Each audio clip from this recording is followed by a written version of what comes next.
Assalamualaikum warahmatullahi wabarakatuh. Oke, teman-teman, apa kabar? Semoga semuanya dalam keadaan sehat. Hari ini saya mau menyampaikan satu kisah dari seorang yang sangat luar biasa, sahabat mulia dari Nabi Muhammad SAW, salah satu daripada Khulafaur Rasyidin. Siapa dia? Abu Bakar As-Siddiq radhiyallahu anhu. Kita bahas. Oke, teman-teman, jadi kali ini kita akan membahas profil daripada Sayyidina Abu Bakar As-Siddiq radhiyallahu anhu. Beliau ini adalah sahabat yang dijamin masuk surga. Nah, kalau sudah dijamin masuk surga, berarti ada keistimewaan, ada kemuliaan daripada beliau itu. Nah, ini yang mau kita bahas. Kita berawal dari profil beliau dulu. Abu Bakar As-Siddiq ini berasal dari Arab, yaitu dari suku Taim. Jadi zaman itu eee, di Arab itu, eee, adanya suku-suku.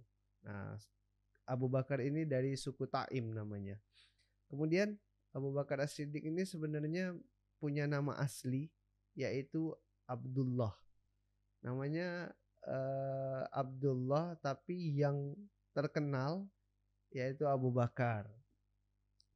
Kemudian Abu Bakar As-Siddiq punya ayah atau punya bapak, itu namanya Abu Kuhafa. Nah, ini juga nama kedua. Sebenarnya nama asli daripada ayah Abu Bakar ini Utsman bin Amir.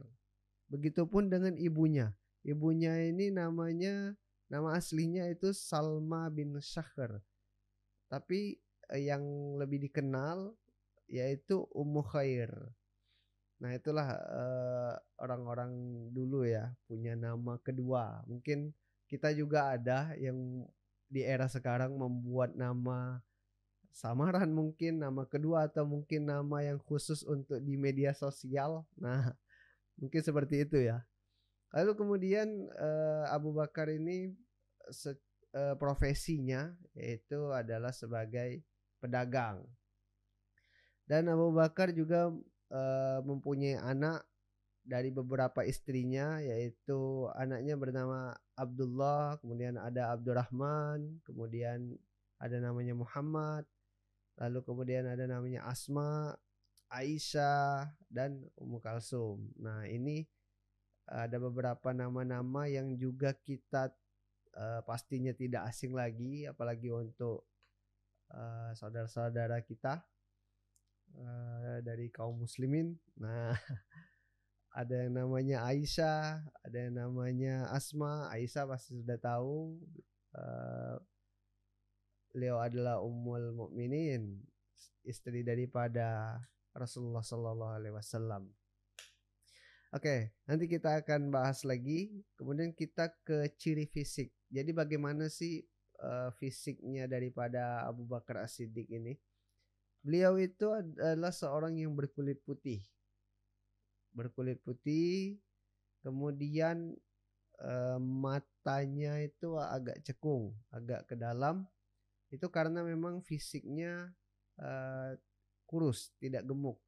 Makanya ada juga kisah yang ramai disampaikan, eh, Nabi pernah mengatakan bahwa siapa yang menjulurkan kainnya sampai dengan melewati mata kaki dengan kesombongan, nah itu tidak baik, tercela seperti itu ya. Lalu kemudian Abu Bakar bertanya pada Rasulullah, ya Rasulullah, ini saya punya kain ini suka melorot, sering menutupi mata kaki. Lalu kemudian Rasulullah menjawab, ya itu tidak masalah karena engkau tidak ada rasa sombong yang muncul.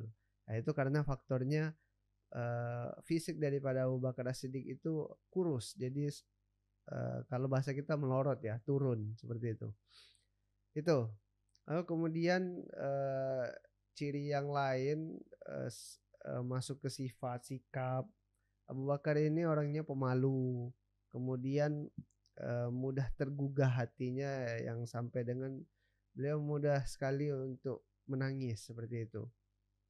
Nah itu, Abu Bakar As-Siddiq ya. Kemudian Abu Bakar As-Siddiq ini sahabat yang sangat luar biasa. Eee, Beliau ini mudah sekali bergaul, gemar bergaul, di kalangan masyarakat Arab saat itu. Kenapa? Karena Abu Bakar As-Siddiq ini banyak tahu mengenai nasab, tahu, suku ini nasabnya ini, suku ini nasabnya ini, dan banyak orang, yang apa ya, ketika ada masalah, ada konflik, Abu Bakar As-Siddiq yang menjadi penengah karena beliau tahu silsilah seperti itu, tahu nasabnya suku ini begini-begini. Itu. Kemudian ya Abu Bakar tadi sudah disampaikan bahwa beliau berprofesi sebagai pedagang dan ya bukan hanya sekedar pedagang biasa, tapi pedagang yang sampai dengan keluar wilayah yang sangat jauh sampai ke Syam. Ya, ini bisa dikatakan Abu Bakar adalah pedagang yang luar biasa ya, yang ulung seperti itu. Nah, kemudian Abu Bakar As-Siddiq ini yang luar biasanya, Islam belum masuk, masih zaman jahiliyah. Itu ketika itu tradisi orang-orang jahiliyah gemar minum minuman keras sampai mabuk, kemudian menyembah berhala. Nah, Abu Bakar As-Siddiq ini Islam belum ada, memang dia sudah tidak suka dengan minum minuman keras, tidak pernah. Begitupun dengan berhala, beliau tidak pernah menyembah berhala. Itu ada satu kisah, Abu Bakar tidak mau menyembah berhala lalu pergi, ditugaskan Talha bin Ubaidillah untuk memanggil Abu Bakar supaya menyembah berhala. Lalu kemudian Abu Bakar ikut, eh, Talha yang bersama teman-teman juga. Abu Bakar bertanya, ini siapa berhala ini?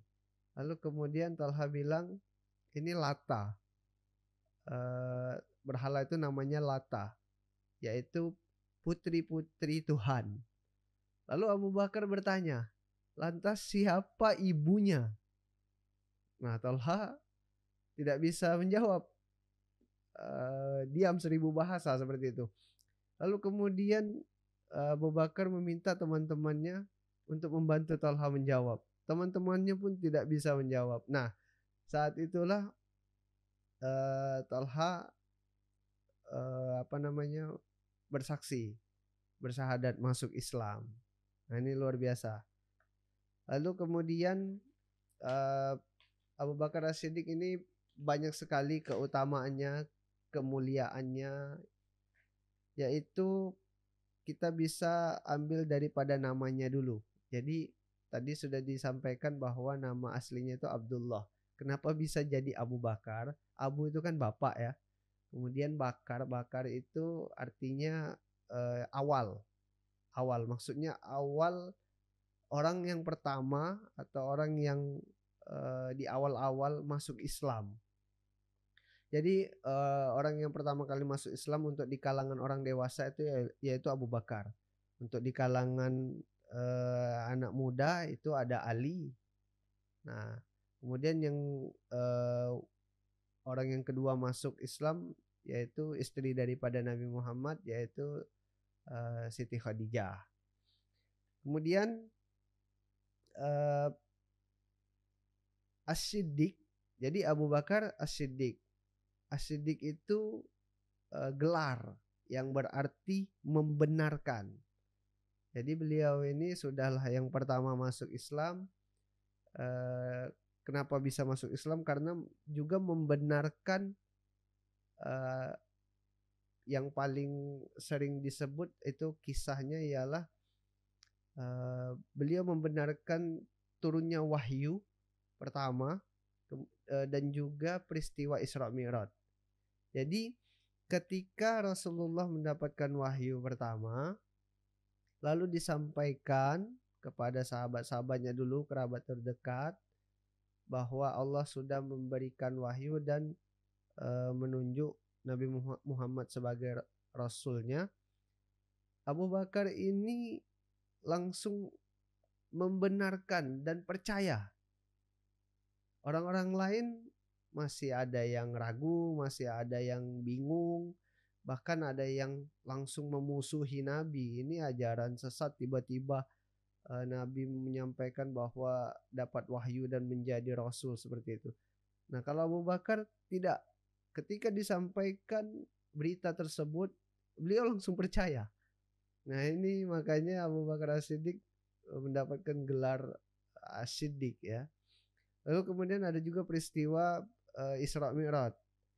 Jadi Nabi Muhammad menyampaikan bahwa beliau diperjalankan dalam hanya satu malam dari Masjidil Haram ke Masjidil Aqsa yang ada di Palestina. Ya kalau dipikir secara akal logika seperti itu tidak masuk akal. Tapi ketika orang-orang mendengarkan berita itu, orang-orang tidak percaya. Lalu kemudian mendatangi Abu Bakar menyampaikan peristiwa Isra Mi'raj itu. Abu Bakar bertanya pada orang-orang tersebut, apakah benar itu berita dari Muhammad? Benar, kata orang-orang. Seperti itu dia menceritakan. Lalu Abu Bakar bilang, saya percaya itu benar. Lalu kemudian Abu Bakar menambah keterangannya, bahkan kalau Muhammad menyampaikan peristiwa yang lebih aneh lagi daripada itu, aku percaya. Nah, itulah kenapa Abu Bakar diberi gelar As-Siddiq, karena memang membenarkan apa yang disampaikan oleh Nabi Muhammad SAW. Jadi betapa luar biasanya sahabat saat itu ya, khususnya Abu Bakar As-Siddiq. Lalu kemudian Abu Bakar As-Siddiq ini ketika menyatakan masuk Islam sebagai orang pertama masuk Islam, Abu Bakar langsung mengajak sahabat-sahabat yang lain untuk masuk Islam. Jadi kalau mau disampaikan siapa pertama yang menjadi penceramah, itu Abu Bakar As-Siddiq. Itu penceramah pertama itu. Diajaklah Utsman bin Affan, kemudian Abdurrahman bin Auf, Talha bin Ubaidillah, Sa'ad bin Abi Waqqas, Zubair bin Awam. Nah, itu banyak sahabat-sahabat beberapa yang diajak, yang termasuk dalam as-sabiqunal awwalun, orang-orang yang pertama masuk Islam. Lalu kemudian keutamaan yang lain adalah Abu Bakar As-Siddiq ini disediakan 8 pintu surga untuk dia masuki nanti di surga, seperti itu. Kenapa demikian? Karena ya orang yang rajin puasa ada satu pintu khusus untuk orang yang berpuasa. Orang yang rajin sedekah disediakan satu pintu di surga untuk yang ahli sedekah. Orang yang ahli sholat ada juga khusus pintu surga untuk ahli sholat. Nah, Abu Bakar As-Siddiq ini sudahlah ahli sholat, ahli sedekah, ahli puasa, ahli jihad, banyak kemuliaan yang dilakukan. Maka disampaikan bahwa Abu Bakar ini akan dipanggil dari sekian banyak pintu yang ada di surga. Nah, itu kemuliaan yang sangat luar biasa.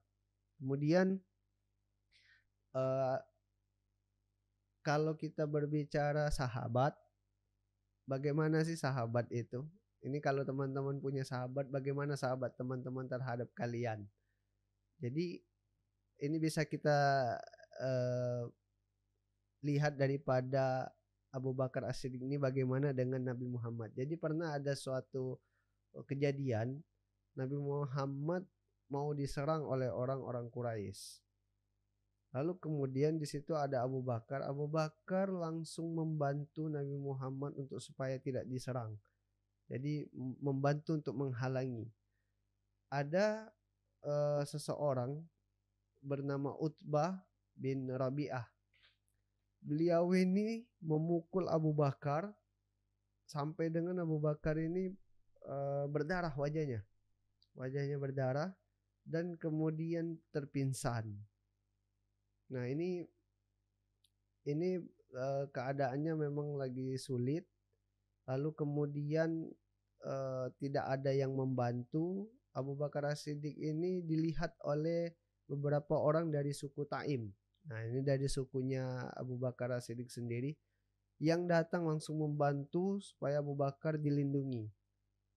Nah, inilah baru Abu Bakar tidak diserang dan diselamatkan untuk dibawa pulang. Nah, kemudian ketika dirawat di rumah oleh ibunya, oleh Ummu Khair, beberapa saat kemudian Abu Bakar tersadarkan dari pingsannya. Apa yang pertama diucap oleh Abu Bakar ketika sadar? Beliau bertanya, bagaimana keadaan Rasulullah? Sedangkan dalam kondisi eh, ya habis dihajar orang, muka luka, dan habis pingsan juga masih lemas. Tapi beliau menanyakan yang pertama bagaimana kondisi daripada Rasulullah. Nah, ini nih poinnya yang namanya sahabat. Lalu kemudian eh, orang-orang tidak mempedulikan pertanyaan itu, untuk supaya Abu Bakar tenang dulu, untuk supaya fokus pada kesehatannya dulu, sampai orang-orang dari suku Taim ini menyampaikan kepada ibunya, kasihlah dulu makan dan minum Abu Bakar agar supaya lebih sehat ya, lebih mendingan seperti itu. Nah, tapi Abu Bakar tidak mau makan, tidak mau minum sampai dengan jawabannya itu dapat mendapatkan jawaban, karena dia masih bertanya bagaimana keadaan Rasulullah. Lalu kemudian eh, dibawalah Abu Bakar As-Siddiq menemui Rasulullah karena memang beliau penasaran, ingin tahu bagaimana keadaan Nabi. Lalu ada yang menyampaikan bahwa Rasulullah itu saat itu ada di rumahnya Al-Arqam. Nah, disampaikanlah didatangilah rumah sahabat itu bersama ibunya. Lalu melihat kondisi yang lemah, Nabi Muhammad sampai menangis dan memeluk sahabatnya ini, karena inilah sahabat yang menjaganya, yang melindunginya dari serangan-serangan orang-orang jahat seperti itu. Lalu kemudian Abu Bakar meminta kepada Rasulullah untuk mendoakan ibunya yang baik. Lalu Rasulullah mengajak ibunya untuk juga masuk Islam. Nah, alhamdulillah ibunya langsung bersyahadat dan masuk Islam. Kemudian keutamaan yang lain, Abu Bakar As-Siddiq ini juga gemar memerdekakan budak. Jadi di era saat itu memang masih ramai akan namanya budak ya, seseorang yang eh, disuruh bekerja, eh, tidak digaji, tapi tetap diberi makan. Jadi di saat era itu masih ada ya perbudakan. Nah, Abu Bakar As-Siddiq sangat sering, bahkan ayahnya menyampaikan, aku sering melihat engkau memerdekakan budak. Kenapa tidak budak-budak itu diambil saja yang mungkin badannya besar, yang gagah, yang kuat, untuk sebagai pelindung. Lalu Abu Bakar menjawab, aku memerdekakan budak itu semata hanya karena Allah Subhanahu wa taala. Jadi memang luar biasa ya dari hati beliau akan hal tersebut. Kemudian kemuliaan, keutamaan lain, Abu Bakar As-Siddiq ini turun satu surah untuk beliau. Bayangkan di Al-Quran itu ada satu surah untuk beliau, yaitu surah Al-Lail, ada di juz 30. Nah, itu disampaikan, bisa dilihat di ayat 17 sampai ayat 21. Itu adalah bagaimana Abu Bakar As-Siddiq sosoknya. Kemudian Abu Bakar Kemudian Abu Bakar As-Siddiq ini juga gemar berlomba-lomba dalam bersedekah dengan sahabat-sahabat yang lain. Jadi pernah suatu ketika uh, akan menghadapi perang, Rasulullah itu mengumumkan pada para sahabat, silakan yang ingin bersedekah untuk persiapan kita mengikuti untuk berperang ini. Lalu kemudian sahabat-sahabat semuanya menyumbangkan harta yang mereka punya. Nah, ini yang luar biasanya, Umar bin Khattab datang bersedekah, setengah hartanya disedekahkan. Lalu kemudian Rasulullah bertanya, "Wahai Umar, apa yang kau sisakan untuk keluargamu?" Lalu Umar menjawab, "Masih ada ya Rasulullah, setengahnya hartaku dari harta yang sudah disedekahkan ini." Kemudian datang Abu Bakar As-Siddiq, itu seluruh hartanya disedekahkan. Lalu kemudian Rasulullah bertanya, "Wahai Abu Bakar, apa yang kau sisakan untuk keluargamu?" Abu Bakar menjawab apa? Abu Bakar menjawab, "Aku sisakan untuk keluargaku Allah dan Rasulnya." Coba bayangkan. Di situ para sahabat memang sudah angkat tangan lah seperti itu ya, menyerah.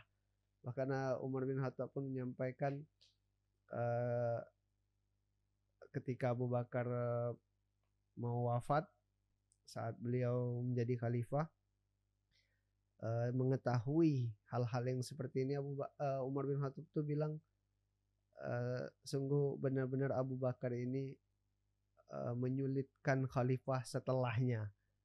Itu karena memang luar biasanya Abu Bakar dalam bersedekah, dalam hal-hal yang sifatnya kebaikan.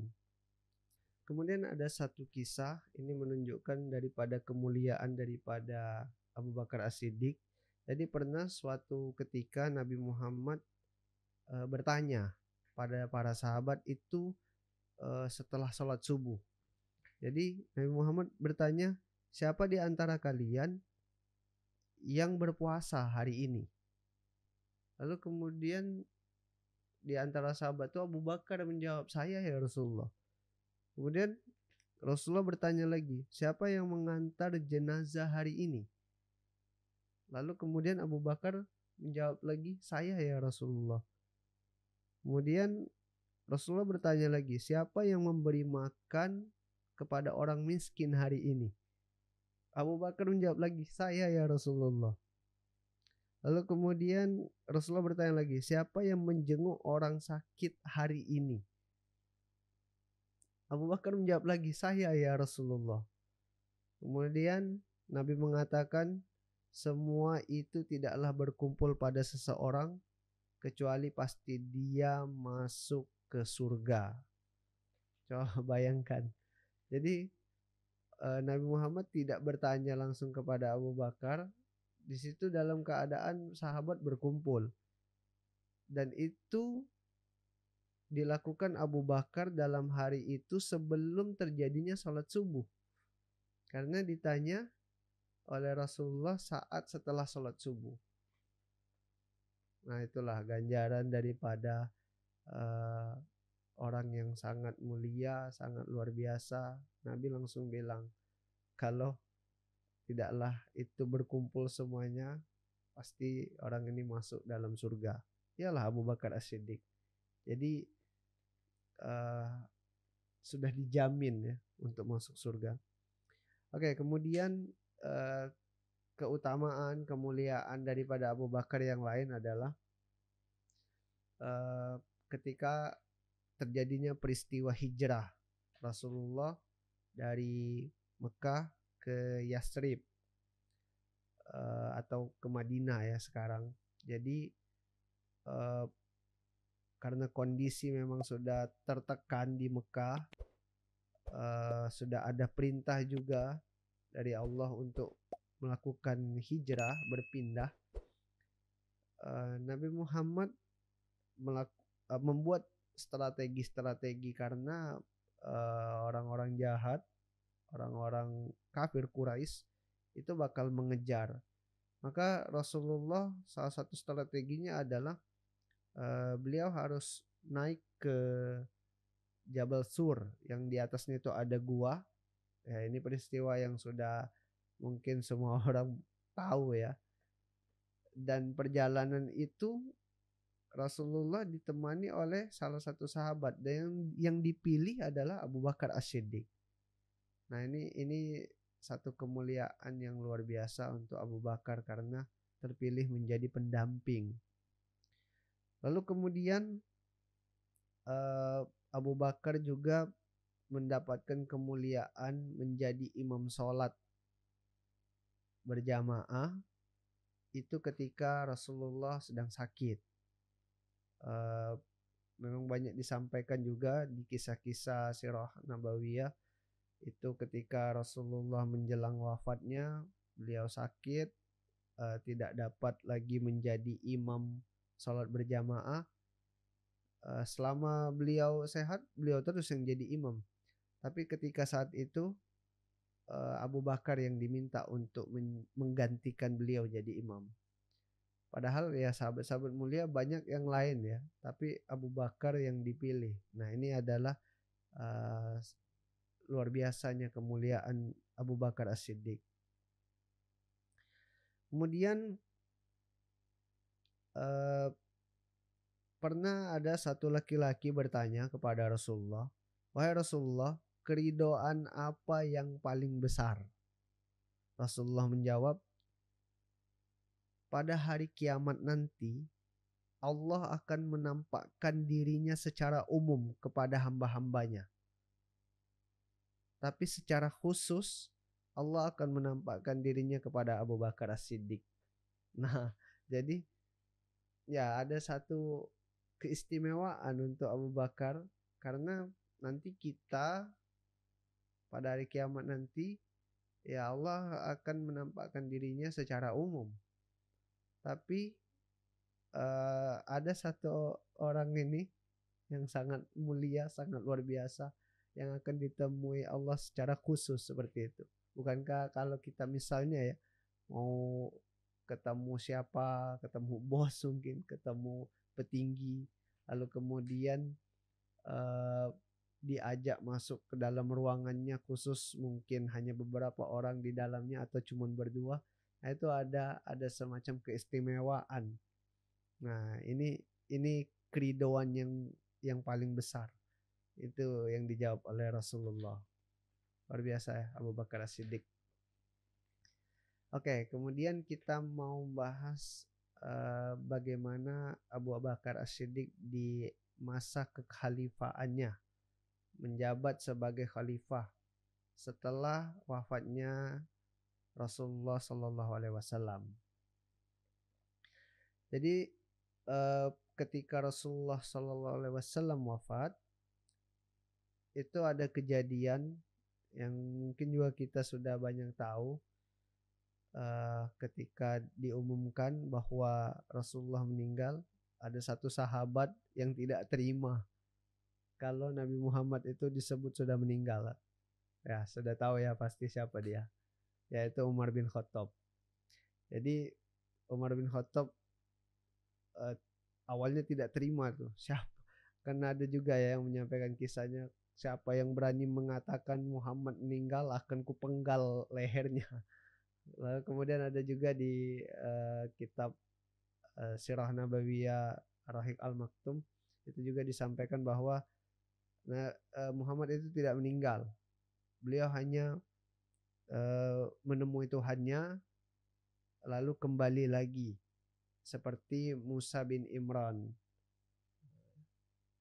Itu yang disampaikan oleh Umar bin Khattab dengan ya sedikit marah, mungkin emosi ya karena tidak terima dengan berita itu. Lalu kemudian Abu Bakar As-Siddiq lah yang menenangkannya. Ini ada satu sahabat yang berani untuk menenangkan Umar ya. Siapa yang tidak tahu bagaimana Umar bin Khattab ya. Orang semuanya takut, bahkan dikisahkan sebelum Umar masuk Islam, orang-orang Islam itu tidak berani baca Al-Quran keras-keras. Ketika Umar masuk Islam, nah barulah orang berani membaca Al-Quran dengan keras-keras seperti itu. Abu Bakar yang menenangkan Umar. Lalu Abu Bakar menyampaikan, barang siapa yang menyembah Muhammad, sesungguhnya Muhammad telah wafat. Dan barang siapa yang menyembah Allah, Allah tidak wafat. Allah maha hidup, maha abadi. Nah, itulah yang disampaikan oleh Abu Bakar As-Siddiq kepada Umar. Dan kemudian dilakukanlah musyawarah, karena memang bahkan kaum Ansor pun berpikir bahwa tidak bisa lagi Islam tidak bisa kekosongan pemimpin, maka harus dipilih secepatnya siapa yang menggantikan Rasulullah. Nah, itu kaum Ansor dan kaum Muhajirin melakukan musyawarah, lalu dipilihlah Abu Bakar As-Siddiq dengan beberapa penilaian, karena juga ada beberapa sahabat-sahabat yang lain juga dicalonkan seperti itu. Tapi disampaikan bahwa ya yang paling dekat dengan Rasulullah Abu Bakar. Kemudian peristiwa hijrah yang mendampingi Rasulullah Abu Bakar. Ketika Rasulullah sakit, menjadi imam salat yang ditunjuk oleh Rasulullah Abu Bakar. Jadi memang Abu Bakar masuk dalam penilaian yang sangat luar biasa. Maka beliaulah yang ditunjuk untuk menjadi khalifah, pemimpin Islam setelah Nabi Muhammad. Kemudian Abu Bakar saat menjadi khalifah, beliau melanjutkan tugas Rasulullah. Jadi Rasulullah dahulu membagi-bagi tugas kepada para sahabat. Ya mungkin kalau di era sekarang itu namanya mungkin bupati ya, untuk menjadi pemimpin di wilayah-wilayah seperti di Mekah, di Taif, di Yamama dan lain-lain sebagainya. Nah, Abu Bakar melanjutkan itu dan juga memberikan tugas-tugas bahwa pemimpin-pemimpin ini silakan untuk menegakkan sholat, kemudian menegakkan hukum, membayar zakat. Nah, jadi dijalankan syariat Islam untuk di daerah-daerah itu. Kemudian tugas berat daripada Abu Bakar di eranya yaitu harus melawan orang-orang yang keluar dari Islam. Jadi ketika Nabi Muhammad wafat, muncul masalah, yaitu banyak orang-orang murtad keluar daripada Islam. Bahkan ada yang kembali lagi menyembah berhala.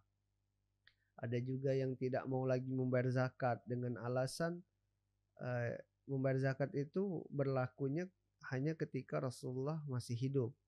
Nah, Rasulullah sudah meninggal, itu tidak berlaku lagi. Nah, ini yang menjadi PR besar daripada Abu Bakar sebagai pemimpin saat itu, untuk supaya ya ini harus dilawan seperti itu.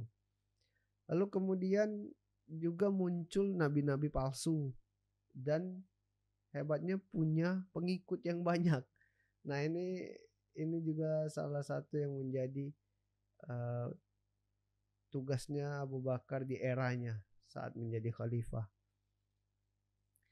Kemudian di era Abu Bakar As-Siddiq pernah terjadi satu perang, yaitu perang Yamamah. Walaupun saat itu kaum muslimin yang mendapatkan kemenangan, tapi banyak juga kaum muslimin yang syahid, mati dalam perang.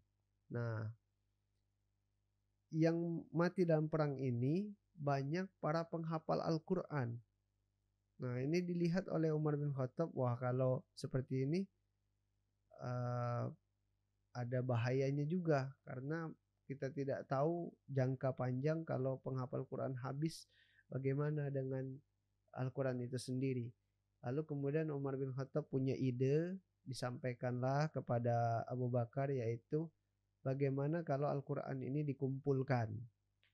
Nah, awalnya Abu Bakar As-Siddiq ragu akan hal itu. Kenapa? Karena memang tidak pernah diperintahkan oleh Nabi Muhammad.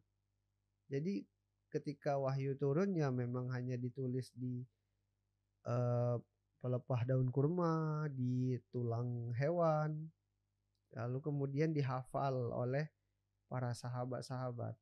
Jadi tidak pernah untuk dijadikan satu mushaf seperti itu, satu kitab.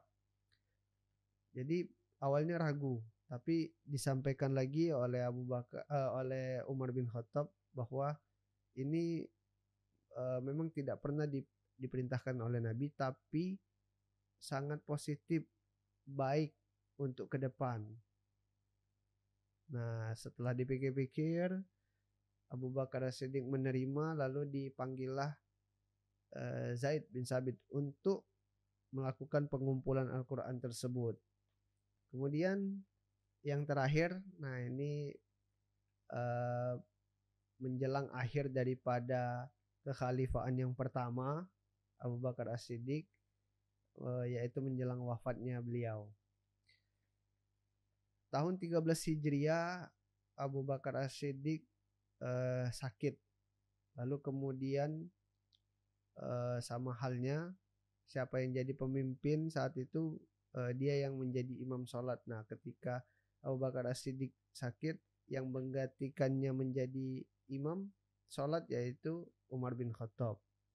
Lalu kemudian Abu Bakar meminta untuk dilihat, dicek hartanya yang mana yang bertambah di saat beliau menjabat sebagai khalifah.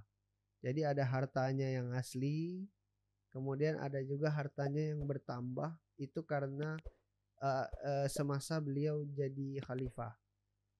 Nah, harta yang bertambah tersebut diperintahkan oleh Abu Bakar untuk supaya diberikan kepada khalifah selanjutnya.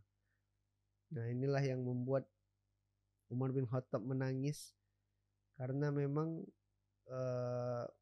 ya Abu Bakar As-Siddiq sangat gemar sekali untuk bersedekah, dan juga memang beliau ingin supaya di akhir usianya dalam keadaan bersih, tanpa ada tanggung jawab lagi yang dipegang. Maka untuk masalah harta itu ingin dia bersihkan. Lalu kemudian Umar juga berdoa untuk semoga Allah merahmati Abu Bakar, dan juga kembali lagi Umar menyampaikan bahwa Abu Bakar benar-benar merepotkan khalifah setelahnya. Nah, ini karena memang luar biasanya Abu Bakar As-Siddiq dalam kehidupannya. Lalu kemudian sampailah pada masanya Abu Bakar As-Siddiq wafat di usia 63 tahun. Nah, ini juga salah satu kemuliaan, bahkan di akhir hayatnya Abu Bakar masih mendapatkan kemuliaan. Usianya sama dengan usia Nabi Muhammad, yaitu 63 tahun. Nabi Muhammad wafat di usia 63 tahun. Begitupun juga dengan Abu Bakar As-Siddiq.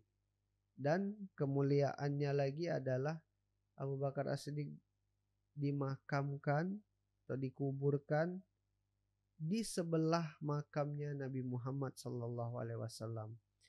Jadi ini memang kemuliaan-kemuliaan yang ya, kalau saya pribadi tidak tahu adakah orang yang seperti ini di zaman sekarang. Mungkin ada, tapi ya kita tidak tahu ya, karena memang sahabat Nabi ini bahkan sudah diberi gelar, dan bahkan Allah meridhoi. Makanya di ujung namanya yang mungkin sering kita dengar ketika sholat tarawih di bulan Ramadan disebut Abu Bakar As-Siddiq radhiyallahu anhu, sudah diridhoi oleh Allah. Jadi memang inilah profil daripada sosok yang mulia yang memang kita patut contoh bagaimana kemuliaan beliau, bagaimana beliau dengan Rasulullah, bagaimana beliau hari-harinya dengan melakukan hal-hal yang baik. Nah, itu sangat luar biasa ya. Kemudian mungkin di akhir ada satu kisah juga, Abu Bakar As-Siddiq pernah diam-diam mendatangi satu rumah, satu gubuk lah ya di pinggiran kota Madinah, dan itu dilakukannya setiap hari, tapi tidak memberitahukan hal itu kepada para sahabat. Lalu kemudian kejadian itu dilihat oleh Umar bin Khattab. Kemudian Umar bin Khattab karena penasaran apa yang dilakukan oleh Abu Bakar ke rumah itu, dan suatu ketika Abu Bakar diikuti oleh Umar. Lalu ditunggu, setelah selesai Abu Bakar melakukan aktivitas di dalam rumah, kemudian keluar, Umar masuk. Dan ditemui di dalam rumah itu ada seorang nenek tua yang tidak bisa melihat ya. Lalu kemudian bertanyalah Umar bin Khattab, apakah engkau tahu dengan orang yang datang setiap hari ke rumah Anda? Lalu nenek itu menjawab, aku tidak tahu. Yang dilakukannya sangat luar biasa, membersihkan rumahku dan memberikan aku makan. Nah, itulah kemuliaan Abu Bakar. Kemuliaan Abu Bakar yang sangat luar biasa, sampai Umar bin Khattab menyampaikan, ya, Abu Bakar merepotkan khalifah setelahnya, dan khalifah setelahnya yaitu Umar bin Khattab. Mungkin itu dulu yang bisa kami sampaikan daripada kisah sosok yang sangat luar biasa, salah satu Khulafa ar-Rasyidin, pemimpin Islam setelah Rasulullah. Kita akan bahas lagi Khulafa ar-Rasyidin selanjutnya sampai dengan Ali bin Abi Thalib di tayangan yang lain. Terima kasih sudah menyaksikan. Kami akhiri. Assalamualaikum warahmatullahi wabarakatuh.